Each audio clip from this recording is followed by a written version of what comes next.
Kemudian Rasulullah sallallahu alaihi wasallam menyebut dalam Mishkah, amalan-amalan sunat bulan Ramadan senilai dengan fardu, amalan-amalan fardu senilai seperti 70 fardu. Ni nilai pahala. Disebut dalam hadis, man tatawwa'a bi khaslatin min khisalil khair faka'annama adda faridah wa man fima siwa wa man adda faridah faka'annama adda sab'ina faridah fima siwa. Terjemah saya sudah terjemah tadi.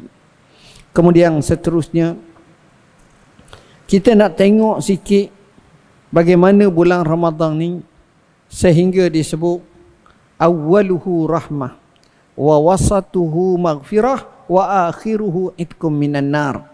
Bulan Ramadan ni mula-mula dia rahmat, pertengahan keampunan, pengakhirannya adalah selamat daripada api neraka. Bersyaratkan mereka beramal, mereka beriman, mereka menjauhkan daripada apa yang Allah larang, maka layaklah dia dapat rahmat, dia dapat keampunan, dia dapat sebagai contohnya kemerdekaan daripada api neraka. Hadis ni dhaif sangat, tapi mimba fadail a'mal. Hadis ini telah diriwayatkan oleh Ibnu Khuzaimah. Seterusnya bulan Ramadan ini dianggap sebagai penghulu bulan. Sayyidus syuhur syahrul Ramadan. Penghulu ni mesti ada lebih. Orang jadi tok mengulu, lebih dia daripada kita. Saya ingat masa kami kalau kecil-kecil hari tu, cari hak tua-tua lah. Sebut ni siapa dia? Tok Mulu datang. Allah, hebatnya tuan-tuan. Dengan misainya, dengan sapaiknya, dengan sokok tingginya, dengan kain plekat. Contoh. Maknanya penghulu ni mesti ada kelebihan-kelebihan. Hadis ini diriwayatkan oleh Imam Al-Baihaqi.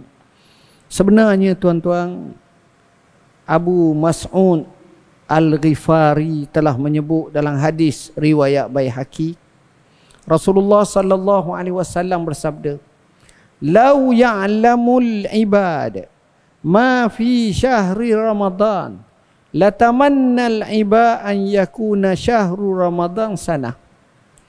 Maksudnya, kalaulah manusia, hamba-hamba Allah tu, kita semua tahu tentang nilai lebihnya bulan Ramadan, nescaya kita bercita-cita supaya setiap tahun sepanjangnya bulan Ramadan. Macam kita lah, kalau boleh setiap tahun sepanjang tu bulan Syawal. Boleh makan sedap, boleh minum sedap, rumah terbuka, pejabat terbuka, jalan terbuka, masjid terbuka pun ada. Betul? Sini ada buat, dah tahu, saya dah tahu. Tapi biasa ada.